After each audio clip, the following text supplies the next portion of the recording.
Alhamdulillah alladzi bi ni'matihi tatimmus shalihat. Segala puji bagi Allah Jalla Jalaluhu yang karena nikmatnya kebaikan-kebaikan menjadi sempurna, yang karena rahmatnya niat-niat baik hamba dapat terlaksana. Allahumma salli wa sallim wa zid wa barik wa an'im ala sayyidina wa maulana Muhammadin wa ala alihi wa ashabihi ajma'in. Amma ba'd. Yang pertama saya ucapkan untuk mempelai berdua, barakallahu lakuma wa baraka alaikuma wa jama'a bainakuma fi khair. Baru saja kita menyaksikan prosesi akad pernikahan, yang sebenarnya pernikahan itu mudah sekali, tapi kadangkala kita yang bikin ruwet dan rumit. Apa yang dibutuhkan dalam pernikahan? Kenapa anak sampaikan ini? Anak ingin yang belum menikah supaya nggak takut kalau mau nikah. Yang mau nambah juga nggak takut kalau mau nambah. Gitu Mas On. Yang diperlukan pernikahan itu wali, 2 saksi, terus ya kedua mempelai sama mahar. Selesai. Walimah itu sunnah. Artinya ya kalau antum punya rezeki, bismillah, kata Nabi SAW, aulim walau bisyah. Adakan walimah walaupun dengan seekor kambing, nggak harus banyak-banyak. Baik, ahibati fillah, buat saudara Ismi, saudara siapa? Sigit, saudara Sigit, engkau baru saja ngambil sesuatu yang ada tulisannya fragile, mudah pecah. Iya, tahu Sigit bahwasanya yang diambil baru saja itu adalah sesuatu yang kata Nabi sallallahu alaihi wasallam, rifqan bil qawarir, berlemah lembutlah dengan gelas-gelas kaca. Kenapa? Karena dia mudah pecah. Nih bapak-bapak yang kadang-kala sudah nikah bertahun-tahun tapi nggak tahu kalau yang dia bawa itu mudah pecah. Ungkapan ini bukan untuk menyudutkan para wanita. Apabila kita melihat sebuah barang, kardus, bingkisan yang tertulis fragile atau mudah pecah, yang kadang-kala ada stiker merah itu, tujuannya apa? Agar kita berhati-hati, agar kita memperhatikan, jangan sembarangan, karena dia itu mudah pecah. Ini salah satu penghormatan Islam buat para wanita. Kemudian hadis Nabi SAW yang terkadang digunakan oleh sebagian aktivis gender sebagai bentuk diskriminasi terhadap wanita. Khuliqatil mar'a min dhila, perempuan itu diciptakan dari tulang rusuk. Tulang rusuk yang paling bengkok itu yang paling atas. Dianggap ini adalah penghinaan terhadap wanita. Bukan. Ini bentuk penghormatan kepada para wanita, agar para laki-laki tidak melakukan KDRT terhadap mereka. Kata Nabi SAW, idza dhahabta tuqimu kasartahu. Kalau engkau ingin meluruskan, patah. Wa in taraktahu lam yazal a'waj. Kalau dibiarkan ya tetap bengkok dia, sampai kapanpun dia seperti itu. Terus gimana menghadapi wanita? Maka Sigit kayaknya perlu belajar sama yang sesepuh-sesepuh ini, yang sabar sampai tua menghadapi istri-istrinya yang bengkok. Fastamti wa fihinnal iwaj. Kata Nabi SAW, bersenang-senanglah engkau dengan perempuan itu dengan satu catatan, engkau tahu dia bengkok. Sehingga seorang laki-laki harus memaklumi kondisi istri. Ketika Aisyah radhiyallahu taala anha menceritakan tentang 11 wanita yang berkumpul bersama dan mereka berjanji tidak akan menyembunyikan sedikit pun dari sifat suaminya. Semua akan buka-bukaan. Salah satunya mengatakan, zauji idza dakhala fahid wa idza kharaja asid wa la yas'alu amma ahid. Suamiku, kata, mudah-mudahan ada emak-emak yang punya suami kayak gini. Suamiku kalau masuk rumah kayak macan, kayak fahad. Kalau keluar rumah seperti singa. Dan dia tidak pernah menanyakan tentang apa yang dia berikan. Jadi ada sosok suami yang kalau keluar dia jadi singa di luar sana. Orang-orang menghormat, menghargai, karena dia sosok seorang yang berwibawa. Kalau masuk rumah dia berubah. Dia tidak seperti singa, tapi seperti fahad. Ini macan yang dia kadang-kala kalau masuk rumah itu ya tiduran ya. Dia nggak ngamuk-ngamuk. Dan macan itu untuk urusan-urusan yang remeh dia nggak terlalu peduli, jemaah. Sebagian laki-laki ada yang kalau masuk rumah urusan remeh jadi ribut sampai tetangga dengar keributan. Kemudian sifat yang ketiga suami ini, dia itu tidak menanyakan apa yang diberikan. Ada suami-suami yang kayak pegawai pajak.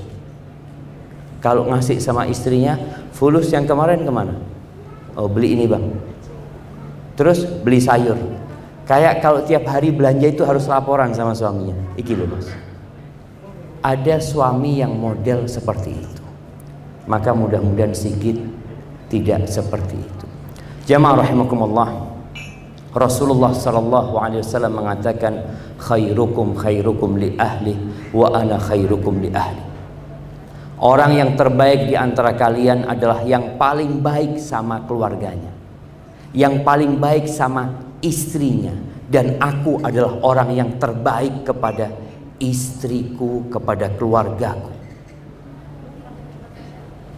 Di dalam hadis ini ada pesan yang tersirat agar kita belajar bagaimana sih rumah tangga Nabi Muhammad alaihi salatu wassalam. Kebanyakan kita nikah itu nggak bawa surat. Ya, kalau orang lamar kerja harus bawa ijazah. Persyaratannya SMA, persyaratannya S1. Tapi kita menikah kebanyakan nggak bawa ijazah itu. Masa ijazahnya ekonomi minta anaknya orang, ijazahnya mekanik minta anaknya orang, ijazahnya teknik minta anaknya orang. Dia nggak tahu bagaimana memperlakukan seorang wanita. Dia tahu bagaimana memperlakukan sebuah mesin, dia paham. Tapi tentang wanita banyak di antara kita yang tidak pernah belajar hal itu. Maka nasihat ana yang baru menikah dan mungkin sudah menikah lama, terus pelajari bagaimana Rasulullah SAW memperlakukan istri. Allah Azza wa Jalla mengatakan, wa'ashiruhunna bil ma'ruf. Kata Allah, pergaulilah istri-istri kalian dengan cara yang patut, dengan cara yang ma'ruf. Fa in karihtumuhunna, dalam posisi seorang suami benci sama istri, apa yang harus dilakukan? Dia ceraikan istrinya, dia cari ganti yang lainnya. Engkau mau cari ganti perempuan yang manapun bengkok, nggak ada yang lurus. Dalam kondisi engkau benci, kata Allah, sabar, sabar. Lihat kepada kelebihannya. Fa in karihtumuhunna fa'asa an takrahu syai'an wa yaj'alallahu fihi khairan katsira. Boleh jadi yang kalian benci, di balik itu Allah jadikan banyak kebaikan. Mungkin istrinya nggak pandai masak, tapi alhamdulillah istri ana pandai bersolek, Ustaz. Urusan masak panggil pembantu. Boleh seperti itu. Mungkin istri ana, ya dia tidak terlalu cantik, Ustaz, tapi alhamdulillah istri ana hafal Al-Quranul Karim. selalu melihat kepada kelebihan. Bahkan Nabi SAW menegaskan, la yafraq mu'minun mu'mina. Nggak boleh seorang laki-laki yang beriman membenci istrinya yang beriman. Kenapa nggak boleh? Dia orang beriman. Orang beriman itu Allah cinta sama orang beriman. Kalau engkau melihat, kata Nabi SAW, fa in kariha minha khuluqan radhiya minha akhar. Kalau ada perilaku istrinya yang tidak dia sukai, bukankah ada perilaku lainnya yang dia sukai? Kayak Sigit sekarang. Engkau Sigit hari-hari akan menyingkap bahwa ternyata istrimu itu banyak kekurangan. Yakin. Karena kita yakin dengan sabda Nabi sallallahu alaihi wasallam. Ya, tak ada gading yang tak retak. Maka bagaimana seorang suami yang bijak memperlakukan istri? Tidak semuanya harus dengan cinta. Apakah nih bapak-bapak yang tua-tua masih mencintai istri? Bapak-bapak masih senang sama bujunya? Ya gimana Ustaz? Cuma satu Ustaz, ya, dirawat gitu. Ya kadang-kala ada istrinya jimat katanya. Siji di rumah. Cinta sudah hilang kadang-kala.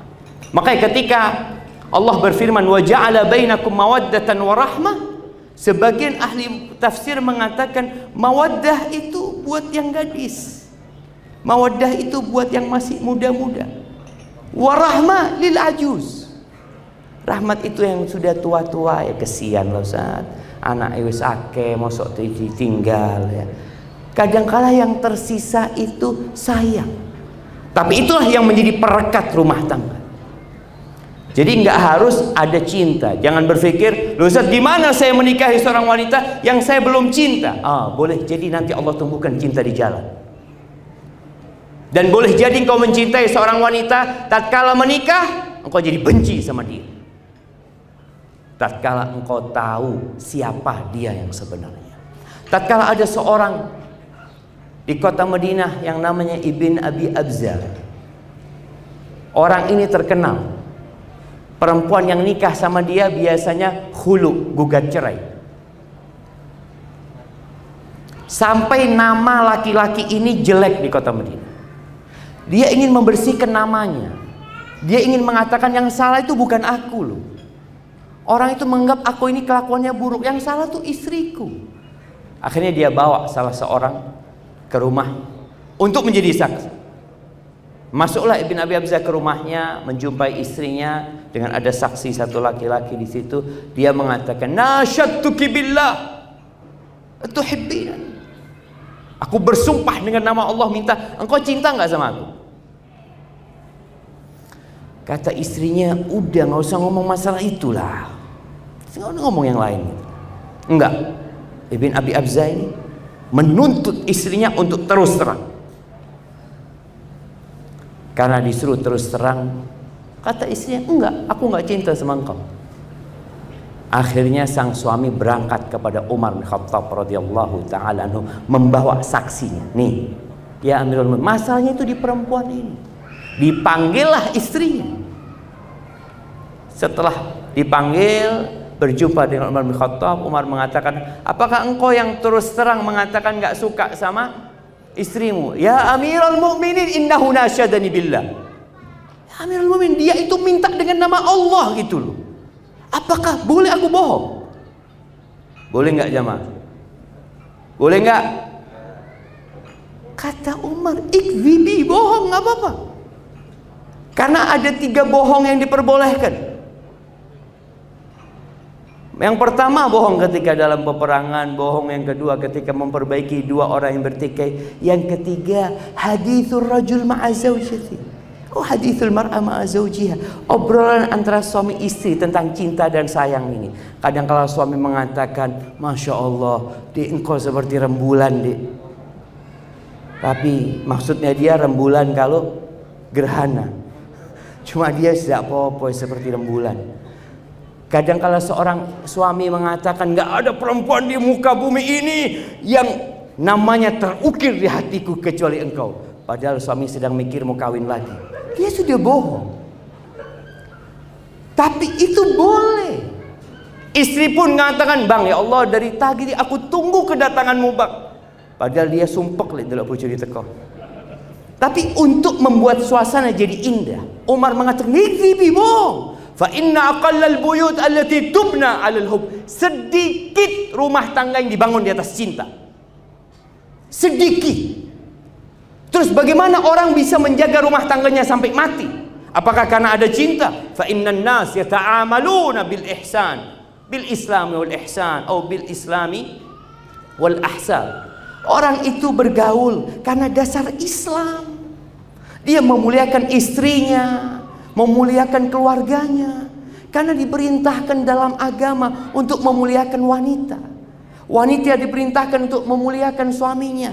Artinya yang menjadi rumah tangga ini rekat tidak selalu cinta. Tidak selalu. Boleh jadi karena kita tahu kita diperintahkan untuk berbuat baik. Kepada binatang pun muslim berbuat baik, apalagi kepada istrinya. 2 hari yang lalu Anda baca berita, ada seorang istri yang digepruk sama gas LPG sama suaminya ketika tidur. Apa sebenarnya yang terjadi? Maka disinilah pentingnya seorang perempuan, seorang laki-laki. Ketika menikah, dia belajar. Ya apa, aku jadi suami itu ya apa? Kebanyakan kita ilmunya itu ilmu katon. Lihat bapaknya bagaimana memperlakukan ibunya. Dia pikir, oh seperti ini memperlakukan seorang istri. Seorang wanita kadang-kadang dia melihat ibunya ini nyuruh-nyuruh suaminya. Ada bapak-bapak yang suka disuruh sama istrinya. "Mas, Reneo, enten nopo, Masya Allah, komandani sinten nih." Itu terjadi. Sehingga seorang wanita ini ketika dia melihat ibunya seperti itu, tatkala dia menikah, dia ingin suaminya seperti itu. Makanya perlu belajar. Dan tugas terbesar seorang suami, bapak-bapak ya, bukan cuma ngasih makan. Kebanyakan kita ini sibuk bekerja.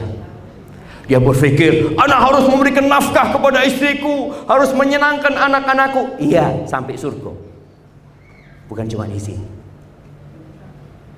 Ada satu ancaman yang menunggu, yang kita semua akan melewati. Yang kata Allah Azza wa Jalla, "Wa in minkum illa wariduha, kana ala rabbika hatman maqdiya." Kata Allah, setiap orang dari kalian pasti melewati apa? Neraka.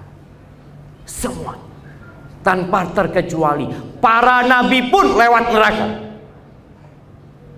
Maka di sini para suami ketika sudah tahu ada ancaman yang menunggu di sana, ingat tugas dia. Tatkala tadi Sigit mengatakan aku terima, dia bukan hanya menerima seorang perempuan ini, tapi dia menerima tanggung jawab yang sebelumnya diemban sama bapaknya, maka diemban oleh suami. Allah Azza wa Jalla mengatakan, "Ya ayyuhalladzina amanu qu anfusakum wa ahlikum nara." Wahai orang-orang beriman, jagalah diri kalian dan keluarga kalian dari api neraka. Itu nunggu kita semua, jemaah. Nunggu kita semua. Kenapa Nabi SAW pernah naik mimbar lalu mengatakan dengan suara lantang kepada para sahabatnya, "Anzartukumun nar, anzartukumun nar." Kata Nu'man bin Bashir, kalau orang di pasar dengar suara Nabi SAW, beliau mengatakan, hati-hati loh, ono neraka di kono. Ada neraka yang menunggu kalian. Maka hendaklah para suami berpikir, apakah dia sudah melaksanakan tugasnya, ngajarin istrinya, ngajarin anak-anaknya, menggandeng mereka menuju surga Allah Azza wa Jalla. Adapun buat emak-emak ya, khususnya buat yang baru menikah, ismi Rahmah, ismi Aulia Rahmah. Ingat dengan sabda Nabi SAW, "Innama huwa jannatuki aw naruki." Ingat, suamimu itu surgamu atau nerakamu. Dan engkau tidak akan merasakan nikmatnya iman sampai kau melaksanakan tugasmu terhadap suami. Rasulullah SAW ketika beliau ditanya, "Man khairun nisa?" Siapa wanita yang paling baik? Sekarang di dunia ini selalu ada kompetisi untuk memilih wanita terbaik. Dari mulai kota, mungkin ada desa, kecamatan, kota, provinsi, nasional, internasional. Mereka berusaha untuk menampakkan, nih loh perempuan yang paling baik. Nanti dia dapat mahkota, namanya Miss ini, Miss ini, Miss ini. Apakah dia wanita yang terbaik? Ingat sabda Nabi SAW, khairun nisa, wanita yang terbaik adalah allati idza nadharta ilaiha sarratka. Yang pertama, kalau engkau memandang kepadanya nyenengno ati. Atine sopo? Kebanyakan wanita itu nyenengno atine tonggone. Kalau keluar rumah cantik, masuk rumah digusek kabeh. Maka sampai seorang suami kadang-kadang kalau ngelihat istrinya sudah mulai cantik, pertanyaannya apa? Mau kemana? Ini pertanda banyak wanita yang cantik bukan buat suaminya. Kalau ingin jadi wanita yang terindah, yang kalau dilihat sama suaminya nyeneng no ati. Bisa jadi karena dia cantik, bisa jadi karena dia pandai mempercantik dirinya. Banyak perempuan itu kalau baru nikah, Masya Allah, beratnya berapa? 48. Oleh 5 tahun 84. Kadang kala suami ndelok, iki bojone sapa kok kayak gini.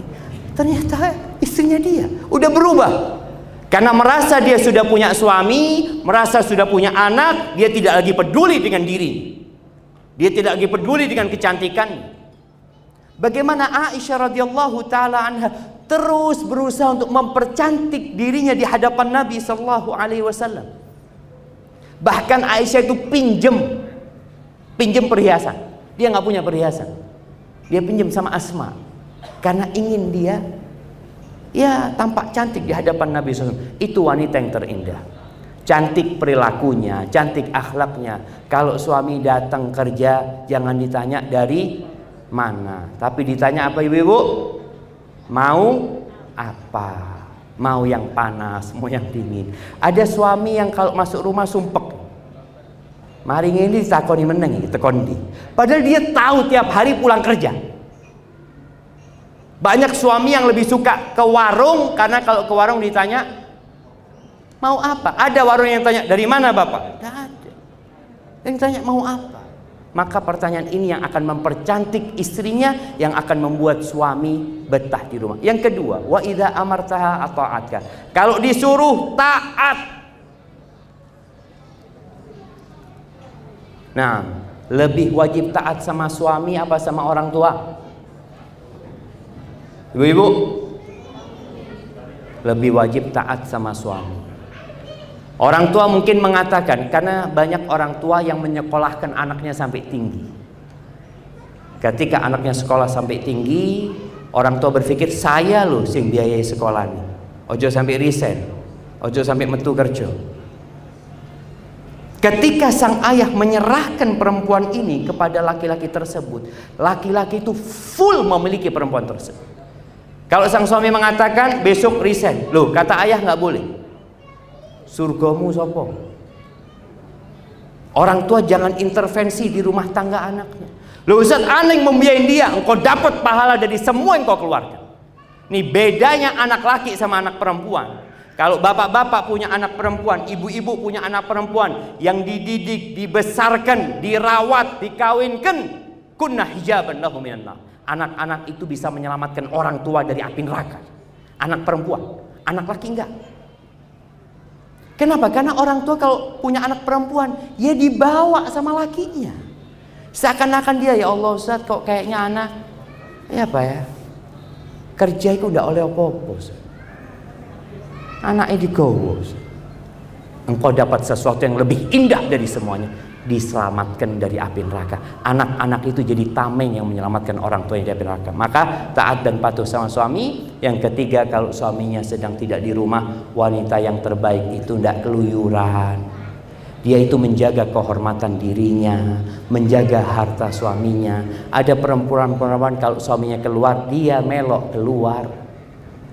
Kemana? Jaga kehormatan dirinya, jaga harta suami, didik anak-anaknya. Semoga dengan cara seperti itu para keluarga ini bisa bersama-sama masuk surga Allah Azza wa Jal. Barakallahu lakum wa baraka alaikum wa jama'a bainakum fi khair. Aqulu qawli hadza wa astaghfirullah li wa lakum wa lisa'il mu'minin wal mu'minat fastaghfiruhu innahu huwal ghafurur rahim. Wassalamu alaikum warahmatullahi wabarakatuh.